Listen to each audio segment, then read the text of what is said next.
那今天第一堂礼拜，我们有一个好消息电视台的录影。当时我在思考说，录影要用什么样的信息？因为不只是我们教会弟兄姐妹，也许包括各地看这个录影的会议。那我想想都觉得说，我还是想要继续我们整个上帝国的经济学的系列因为我觉得这个主题也很适合每一位，不只是我们路强教会的弟兄姐妹所以呢，我们已经连续3个礼拜来分享这个主题。那也许大家不同的属灵的经验，或是你信仰的历程包括你是第1代、第2代、第3代，或是新的基督徒，你可能对奉献都有不同的理解。我牧师有一个很重要的信念，就是说，牧师是透过圣经里面所得到的领受，希望有一个完整的系列，跟大家来一起学习说，我们建立一个非常健康、非常正面，而且是非常跟神的祝福有关的一个奉献的态度。所以我把它称作上帝国的经济学，不是说某一套什么经济理论是因为神的恩典，让我们怎么去领受。我们在领受说话之前，我们现在做祷告。这边的父神，感谢你，感谢你将这样的恩典赐给我们，在这个中秋佳节的时候，我们一起来敬拜神。主，我们感谢你，因为我们是蒙福的百姓，我们怎样抓住这个应许？我们要怎么样抓住这个上帝的恩典？有许多我们必须要学习、去努力、去挑战、去克服的地方。愿主的话语成为我们的力量，给我们信心，给我们盼望。我们这样祷告，奉耶稣基督的圣名，阿们。我们连续3个礼拜，也许有的弟兄姐妹没有每次都到那牧师的安排的这个流程是：第一个，我们是先让大家知道说，我们捐献最原始的目的是因为我们有孤苦、有弱小、有他们缺乏的人，我们同样不论成为我们的同样的同胞也好，我们的邻居也好，我们所认识的亲友也好，我们做捐助，这个是起心动念，就是我们奉献的一个起头。那这个我们叫借钱给耶和华。那第二个就是说，我们奉献你总是要有能力对不对？你没有钱你怎么奉献，对不对？你的生活经济乱七八糟入不敷出这个月初就用到月底了，你还怎么奉献呢？所以基督徒不只是有奉献的心智，还包括你要有一个管理钱财的能力，管理金钱的能力，管理财务的能力。那这个能力是因为基于对神的赏识，你觉得心中有一种受托的精神，而不是说这个是我应得的，或是我们所谓的第2代、第3代他们觉得说我老爸的钱都是我的，他有一种独占的心态。那基督徒呢，是觉得说我谦卑承认神给我身上的财物，所有的东西都是上帝托付给我，我要善尽职任，仆人的职责好好的管理，这样这才合乎神的心意那第3个就是今天我们邀请分享圣经有关奉献反正大家最清楚的一个主题就是11奉献，1/10是一个神圣蒙福的数字那我们后续因为下礼拜牧师不处理但是我们最后会整理出一个主题，叫做从贫穷到富足的灵，是财务蒙福的秘诀。那这个是我们一起要学习的。那这个整个系列其实是基督徒跟上帝之间有关于在生活上最需要的部分。有关生活上最需要的部分就是我们的财务、我们的金钱，我们怎么样成为一个自主而且神恩典的。前几天我跟几位弟兄姐妹参加一个研习会，因为这个是一个门徒训练的研习会，其中有一个主题就有关财务的问题这位讲师讲到一个小主题很有意思，他说，因为我们华人大概在每一个朝代都有遇到困难、饥荒或是缺乏的时候。所以呢，通常对金钱比较敏感，通常是得比较多，要给比较少。所以呢，我们常常会讲说，有钱能使鬼推磨，对不对？你觉得好像钱能够连那个零件的事情你都做得到，对不对？那我们又听到一句话说有钱办生，没钱办事，有没有？就是说我们在法院的时候，你竟然可以通过钱让你有罪变无罪，但是你没钱的话，你无罪变有罪。所以华人会把金钱的用途用到非常的极致，极致到一种地方变成一种不是很道德的不是非常的合乎上帝旨意的。那尤其呢，我们华人的背景文化没有受到圣经的教导，所以对有关捐献、救济贫穷这个观念，常常都是受到一些障碍。那我期待今天的这个主题，让大家有一个更正确的观念去学习。第一个，我们在谈到奉献的时候，请一定要非常清楚的明白这件事情，就是上帝他本来就是富足丰盛的主，他什么都不缺。这一点你如果理解了，你才知道奉献不是施舍，奉献不是为了讨什么便宜，不是，是因为你有一种从心里面对上帝富足的感恩当我们读了这段经文也许时间不很多，我们要稍微略过一下。但是这段经文在讲到什么呢？讲到有关下面这些主题就是上帝用责备当时的百姓献祭的态度，就说百姓有献祭按照节期按照他们的规律但是上帝竟然不喜欢。所以呢，诗篇50篇的第7到第14节，上帝用控告的语气有点说你怎么可以这样子做？对以色列百姓说话。那上帝讲这段话，他一开头就讲说：“我是上帝，是你们的上帝。”表示说，你们做的献祭，我都看在眼里的。但是请记得，上帝是掌权的上帝，掌权柄的上帝好，那这段经文里面是有提到说，以色列百姓并没有缺少祭物他们按照当时有各样献祭都有按照这样子做什么生祭烧化祭都做了但是上帝说，不是你们没有奉献，是你们的奉献态度不一样，不对，好像以为上帝不够你要献一些，让上帝有一点东西可用这样子但上帝一再强调说，他是丰富足的上帝，不需要百姓任何生祭或烧化祭。所以上帝怎么宣告他的主权呢？他说：“因为生命中的百姓属于我，千山里的牲畜也属于我，所有的飞禽属于我，地上一切动物都属于我。我饿了也不用告诉你，因为这世界上其中一切都属于我。”这样够明白了吧？你所看到的，你所享用的，所有一切的动物，一切的物产，都是我的。那上帝开门见山的讲这句，所以上帝讲说：你们不要以为你们奉献什么是多伟大，请记得你们是要感谢做祭你的心如果没有感恩，你一切献祭都是多余的。因为等于是你拿上帝的东西还给上帝，那什么还有什么好感谢、好那个比较的呢？是因为你的心存着感恩，这个感恩的态度才是奉献最主要的部分。那我们从这个经文看到说，一个丰盛的上帝是掌权的上帝。那我们又看到大卫，他在发动要建那个圣殿的时候。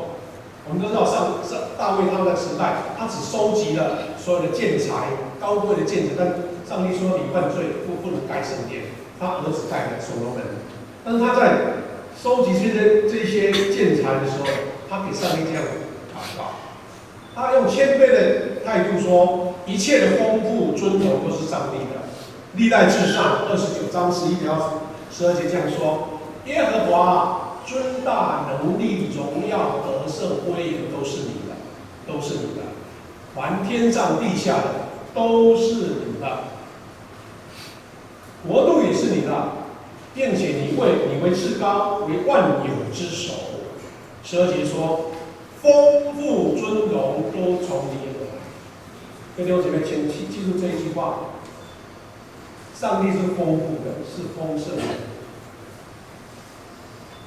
没有人在神的恩典里面说是缺乏，这个才是上帝所说的话。他说：“你也治理万物，在你手里有大能大力，使人尊大强盛都足以。”我的诗篇所做的上帝的宣告，或是大卫的祷告，都在宣告说上帝是丰富、丰盛的上帝。那这样的话，我们到底怎么学11奉献？这个教导是什么意思啊？我们可以说，上帝既然那么丰富，对不对？我们这个理解很清楚啊，没有缺乏，为什么他还那么的慎重的要求百姓要做11奉献呢？1/10呢？那这才是今天牧师要跟大家分享，去抓取那个最奥秘的部分，因为它其中一定是蕴含着奇妙的应许，所以我们才一起思考说，1/10这个神圣文明的数字到底是什么？因为上帝不缺，他又要求你1/10，什么意思？其实请记得，不是上帝要，而是你才要。你的1/10会造成你一个美好富足的生命。好，那我们知道圣经中有很多特别意义的数字啊，我们读圣经查经，我想你的查经老师就会再讲这一些，我们大概偶尔讲一下这些数字，你都看得到。1，我们说是独一真神，对不对？3是什么？3位一体。那7是什么？7是上帝6天创造天地，第7天休息，所以我们现在一个礼拜7天嘛，对不对？12也蛮熟悉的，因为12个支派，以色列12个支派。那约书亚呢，他带着百姓过约旦的时候，在河底捡了12块石头，然后在吉甲这个地方树立了这一个祭坛，或是见证这个12块石头。那我们知道耶稣有12个使徒，对不对？那40这个数字也蛮熟悉的，因为它是代表一个试验跟试炼的意思。摩西呢，他逃离埃及的时候，就在里面的地方40年被操练、被磨练。那带领以色列百姓，他们在那个旷野，对不对啊？在旷野，西奈半岛走了40年。那我们就讲更多，还有比如说那个耶稣呢，他受刑了。就40天在荒野在那边受考验魔鬼在试探他。各位不知道有没有听过一个很有趣的话就是说有一位弟兄姐妹，有一位姐妹，她要信主因为她平常她的学历不高所以她就很担心说怎么办呢？这个要去，我们有谈到。问道会嘛，就是我们所说的真道问答牧师就问我不回答怎么办呢？有人就告诉他，我来教你按照这个回答你就对了。怎么回答呢？就是说1、2、3、4你按照1、2、3、4回答就好。果然原来是牧师特别安排他就问说：“各位姐妹，你知道？”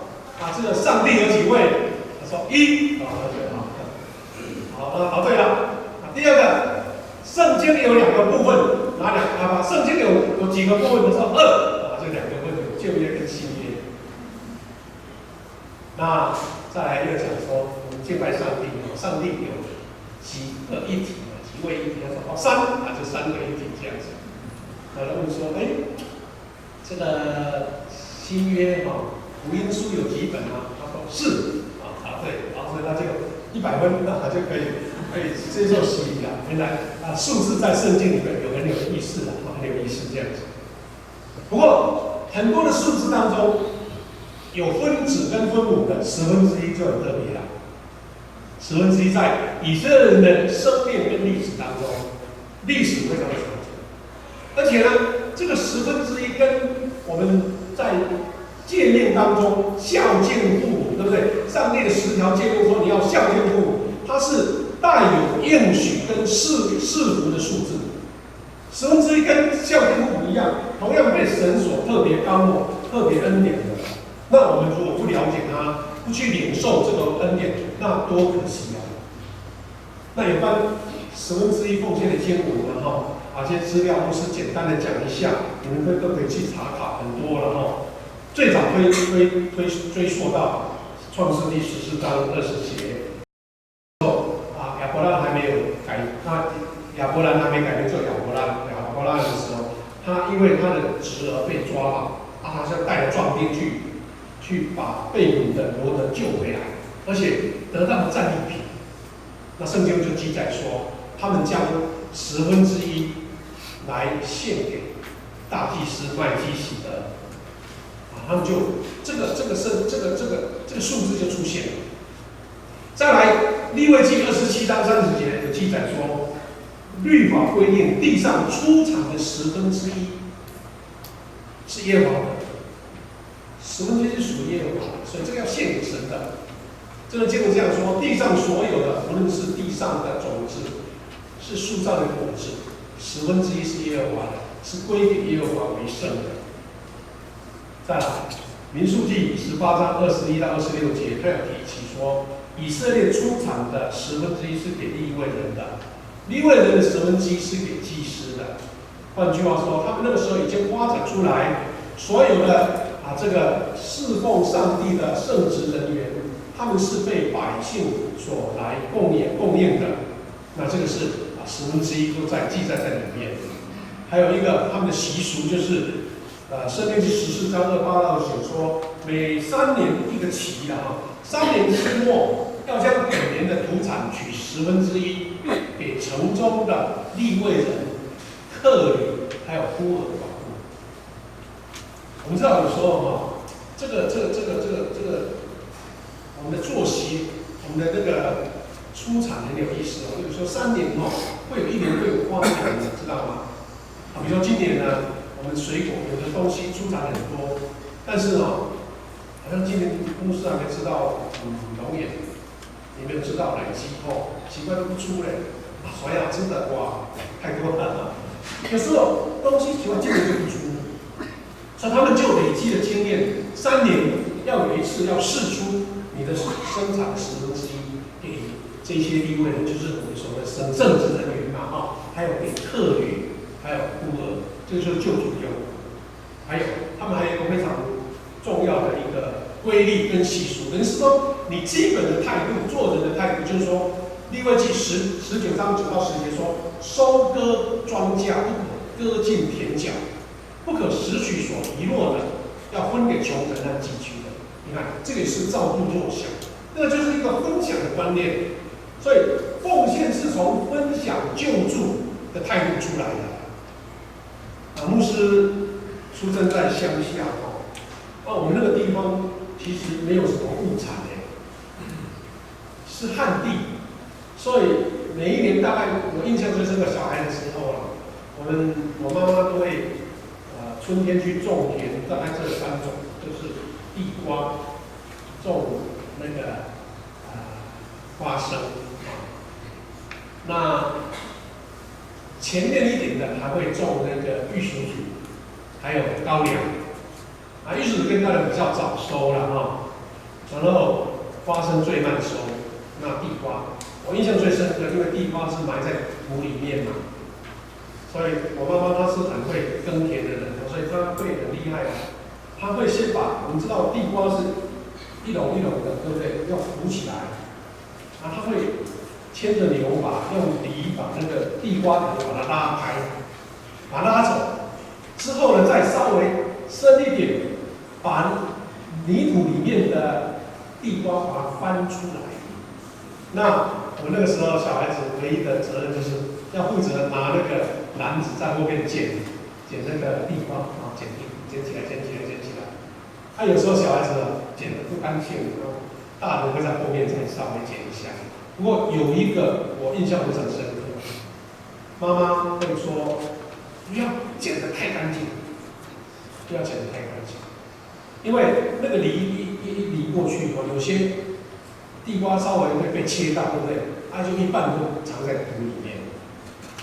其实开始在离这个田要收地瓜的时候，在路边已经有几位附近的小朋友或是姐妹，她拿着篮子在那边准备。他是想说，你们犁完了田，收完之后，我要再拿一个小小的耙子来把它耙开，看还有剩下的都是小块。所以妈妈会告诉我说，不要全部剪开干净，让后面的人有机会拿一些回去做用途这样。那这个是非常我想一般大概在做农的都有这样的态度。那其实以色列百姓在很早以前就这样的交代，而且用律法来规定这样子。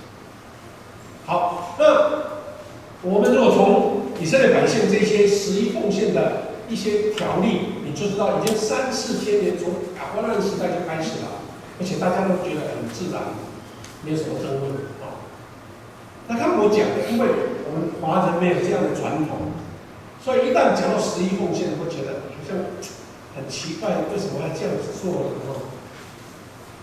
那有人把它解释成说，会不会是好像要抽税？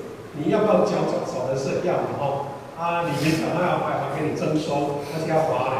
那我们当初罚的不甘不愿，但是奉献不是这个意思啊！你怎么可以不甘不愿奉献呢？我们都知道在北欧或是欧洲很多地区他们是一个高度福利的社会。其实美国跟加拿大，据我了解也差不多了。你的所得税扣的是30%到40%的。我1万块要被扣4000块去。但是这些欧美的这个国民真的讲得很习惯，因为他们可以从政府得到很多的福利，但他觉得我缴过去，然后交给这个大的管理，我们在一起分享，他们觉得很习惯。但是台湾人呢，就这种感觉就很困难了特别很多人想要逃税避税真到国外去因为逃离那个政府的税收了。不过我们从这边学到说，基督徒为什么会讲到11奉献？那我们简单的把它整理一下。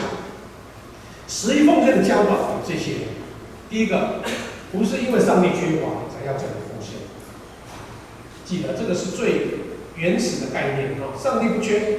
第二个，原先的11奉献是要供给圣职者，就是利未人祭司的生活所需。第三个，他就是为了要照顾弱小、孤儿寡众，或是外地寄居者。因为早期没有所谓的银行外汇或是有所谓的信用卡比如说你带着什么支票没有，你一到外地去，你大概除了带一些能够换取食物的东西的话，就没办法了。所以有时候当时外地人都可以照顾。再来，这个是操练自己在财务上的受托管理能力。11奉献有这个非常重要的概念那我们可以说因为你有这个概念，10份当中有1份不是我的，那你会怎么样？你会想说，那1份不是我的，我把它用11份可以吗？你一定会觉得说，那这样一定会透支嘛。所以你会慢慢形成一种非常重要的财务管理的概念，是有1份是神的，所以我会好好的使用那剩下的9份。其实我们都很理解，在座弟兄姐妹都很理解。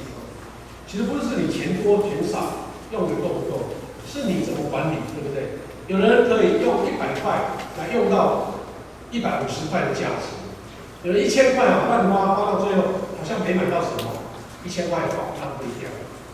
所以重点是十一奉献在操练里知道其中有一份是神的，所以我会在好好的使用那9份，有时候那9份还剩下，那你用10份可能不够，很奇怪，那是因为你的心智不一样，对不对？再来，十一奉献是一个蒙福得恩赐的钥匙，因为一旦你开启了，神的恩典就跟着你，因为这是神自己讲的，上帝自己应许的。所以我们有十一奉献，也在见证说，我有能力才能奉献，对不对？所以我一旦有能力奉献，在见证上帝在我身上的丰盛，这个很合理，因为你有能力。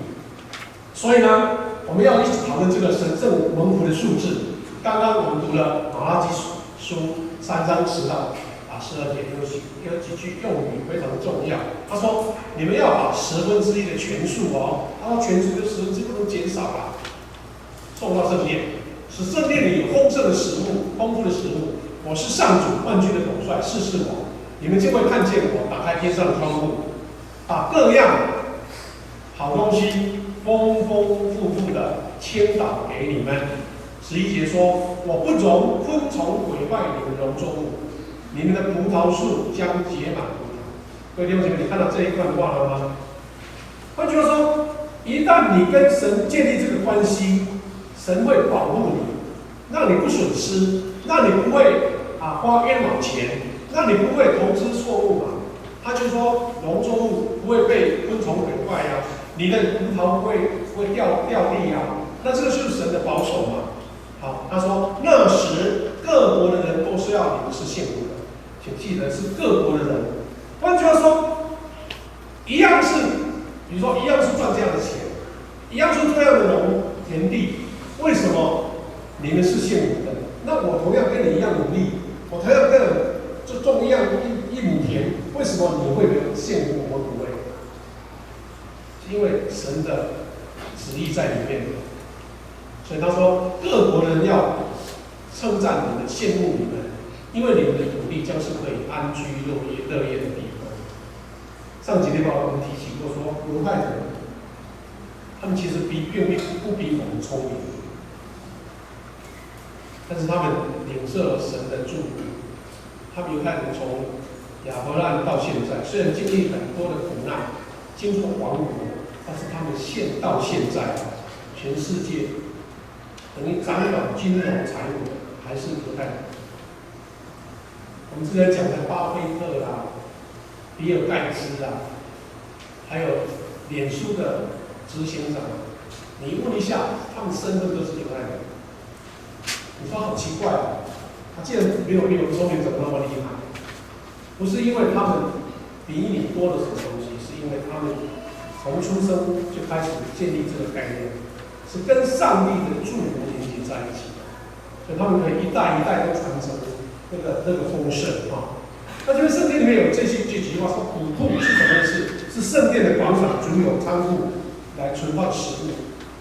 我家是什么？是我们圣殿。窗户是指什么？像水闸一样，表示水闸一打开，整个上帝祝福的源头就来了。这句话还讲说，试试我，是查验、尝试、证明的意思。它原文有一种鼓励，说你们做做看，我要看到你得到恩典，那是上帝亲自应许。所以各位弟兄姐妹，基督徒是领受丰盛。当然，有时候我们因为台湾常常在讲拼经济，我们以为讲到钱都非常的那个，然后台语说什么就把就不顾就怨气其实不是。我们是在讲那个丰盛，其实真的不是只有钱对不对？我们也看过一本书，说穷的剩下钱。我们基督徒的丰盛绝对也不是为了金钱，因为我们是上礼拜还讲说，很多基督徒他把全部的财产都奉献出来了，还在于什么丰盛？他的钱多不多了？重点是在于说你的生命，你的整个人生各方面的丰盛，这个才是最重要的。好，所以我们教会里面呢，要强调说，基督徒要宣告这个吝啬的脸。就什么一毛不拔这种态度，不是基督徒应该有的。而且11奉献是圣经讲是当纳的，所以说你应该要的，你多出来的才是奉献啊！有的教会是这样子提醒大家，因为你当纳的没有什么好夸口的，对不对？是多出来的才是奉献的。再来，11奉献是一种操练，那操练不是靠你自己，是靠圣灵的同工，是一种信心的操练。所以各位姐妹，我们今天无论是第一代的基督徒，或是已经好几代的基督徒，请你记得，这个绝对不是勉强的意思，因为保罗已经很清楚讲了，这个是你要心甘乐意哦。但是只是报告、祝福你说你得祝福的管道就是这个。所以11奉献是报知你、告诉你一条得祝福的管道。我再觉得在前面一堂在讲道的时候，我先提及说，有的教会觉得讲到奉献，我就觉得非常避免，不想做这种事情。但是牧师领受的是说，这个是个蒙福的事，一个得祝福的事啊！不告诉你，这个才是我的责任，这个才是我的亏欠，对不对？那我们得到祝福，这是恩典，是因为我们跟神连接一个神秘的、祝福的、蒙福的一个管道。我们常会有惯有的思考，对不对？他说我得到了10份，对不对？他们减去1份，那又是减损啊，为什么会增加呢？怎么算都算不出来啊！他前天参加这个研习会，这个牧师讲一个例子，你就清楚了。他说好，我有3万块，我拿3000块去买一件衣服，那你剩多少？就剩下2万7啊，那啊，就一定减少啊，没错，这个很简单。但是你拿3000块来奉献，那也是损失啊。为什么是得到呢？上帝说这个不是减少，这个不是减少，因为这个是上帝国经济学的算法，因为我不是用人的方法哦，它是超越数学、物理跟逻辑的法则。因为上帝在这件事情应许说，奉献就是等于丰盛，奉献就是等于蒙福。我们再用一个角度来思考，我们要改变这个逻辑思考，这是信心的同时啊。你把11奉献拿出来，不是丢掉了，而是拿1份来争取9份的祝福，9份上帝应许。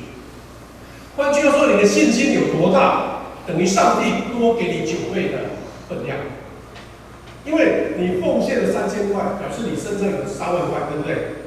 但是你如果奉献了30块，代表你只有3000块啊，所以300块。那这样的话，你等于是分子之间的关系呀。那你的1份多大，它的9倍就多大。所以，我们说1/10都是1万块，那表示上帝是给你10万块的祝福。一个小故事也许可以给你们做一个学习跟分享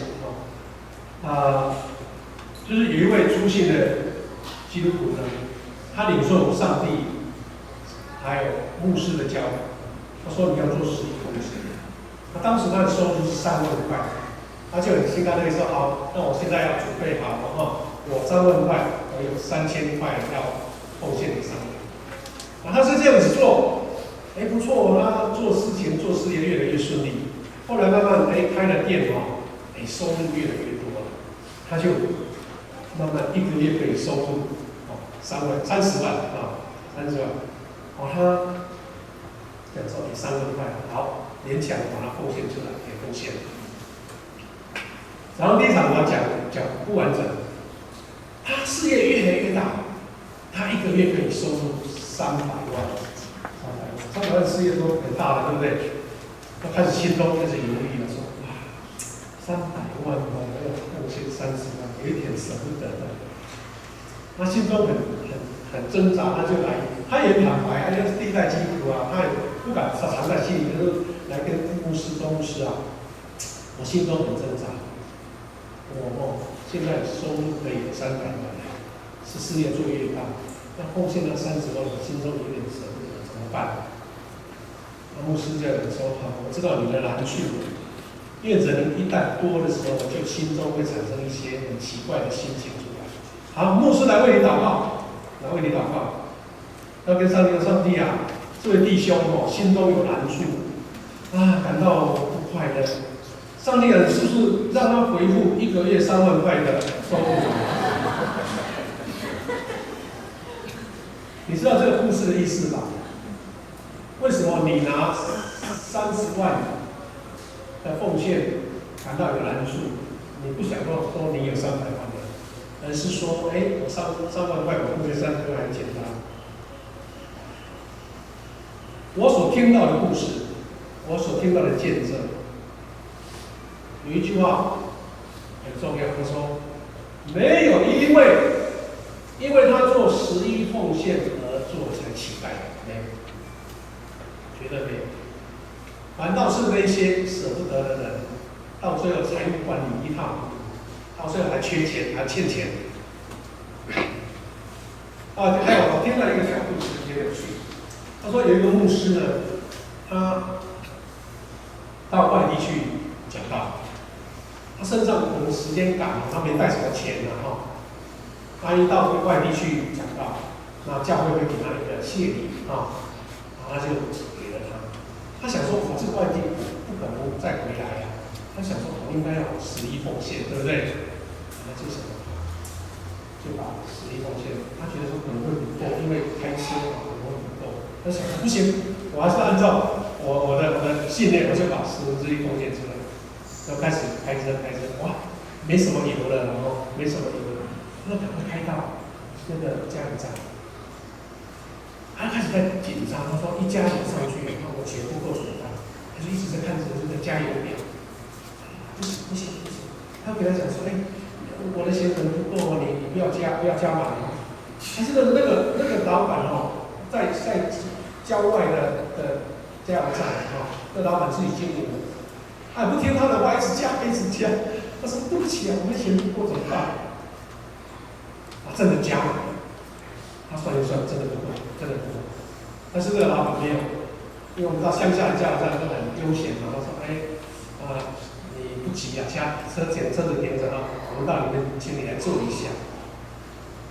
这老板就跟他说：我看到你这个车里面有吊着十字架，我看你穿的衣服我知道你是牧师，哇，你今天来太好了。他就告诉他说，因为我在郊外附近都没有教会，我也是把我平常我收入的1/10我都把它存起来。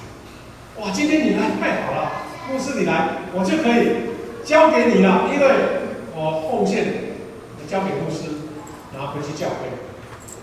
这位牧师心中才很大的感动，原来上帝为他预备比他奉献的多了好多，因为这位加油站的老板已经为了他1/10存在身边，交给这位他能够信任的牧师。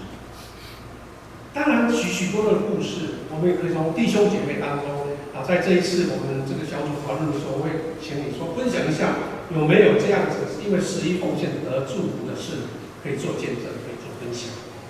所以，我们能够奉献是上帝的恩典，也是一个信心的表现。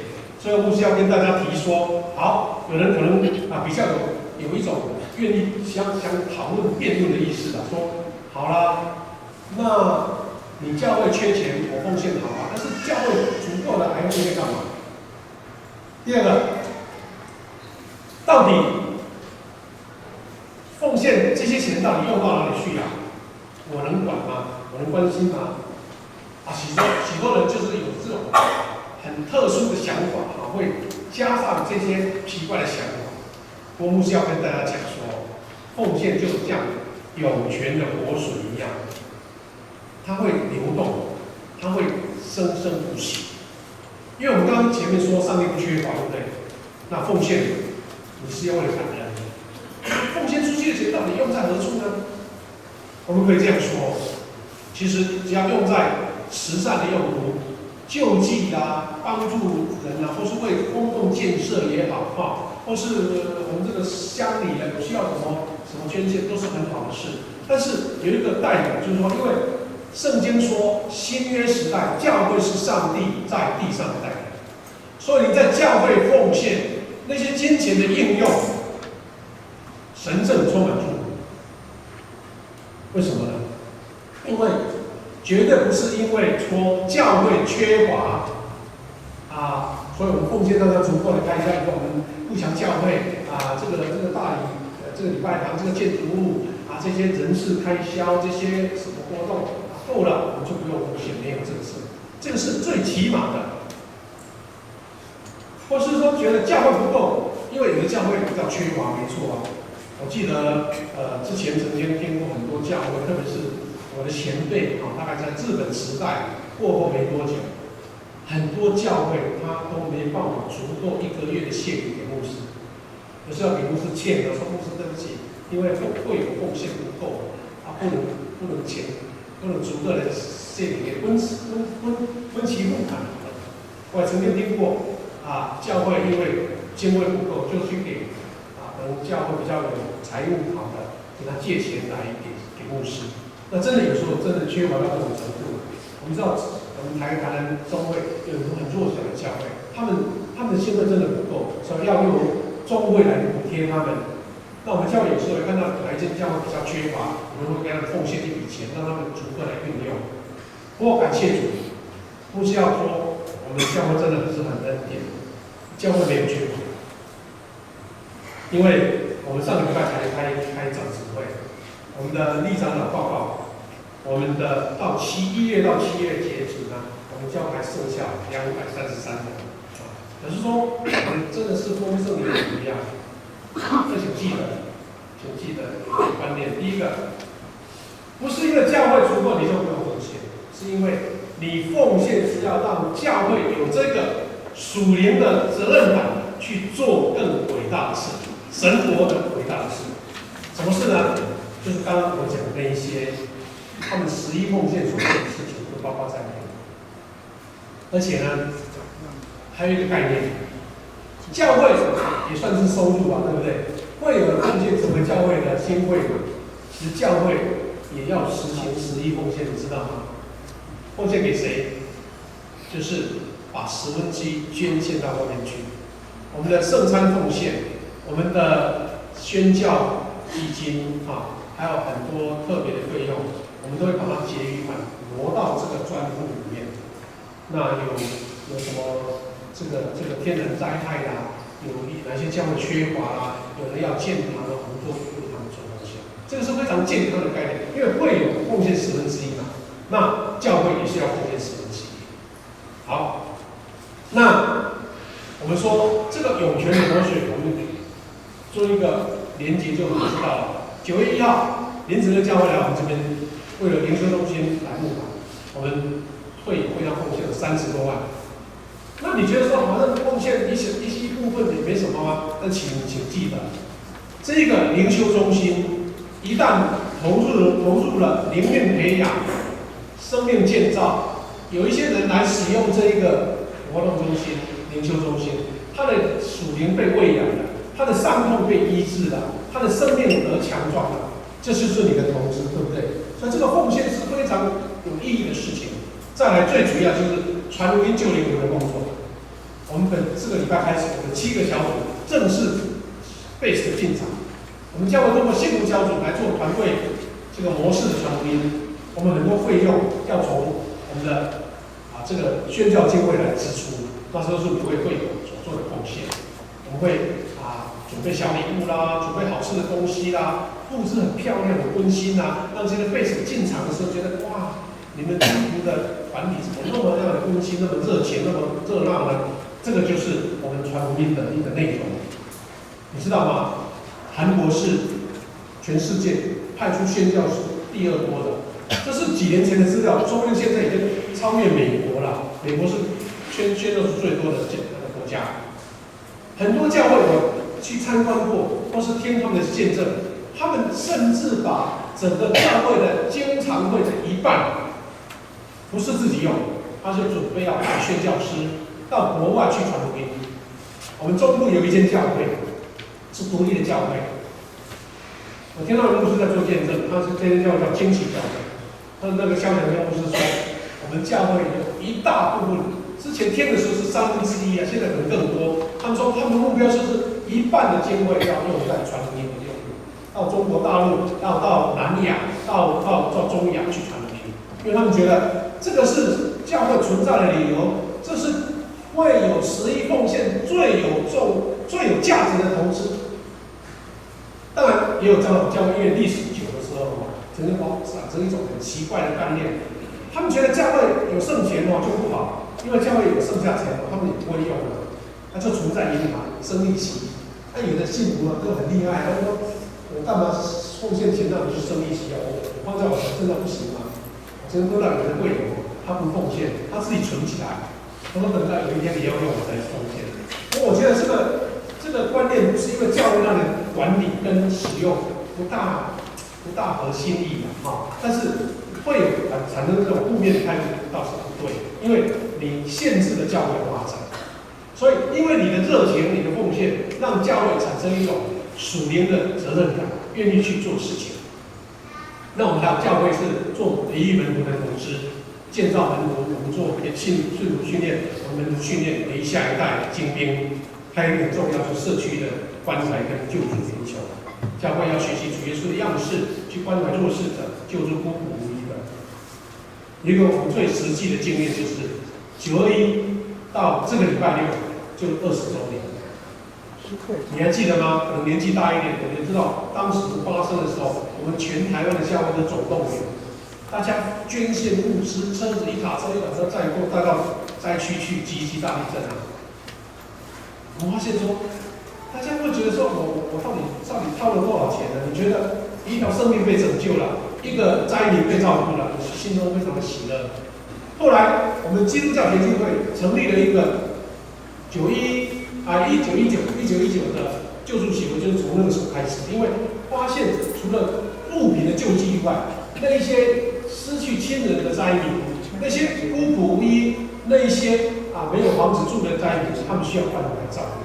我们长老教会也派了很多所谓的这个社会包括这些社工去关心。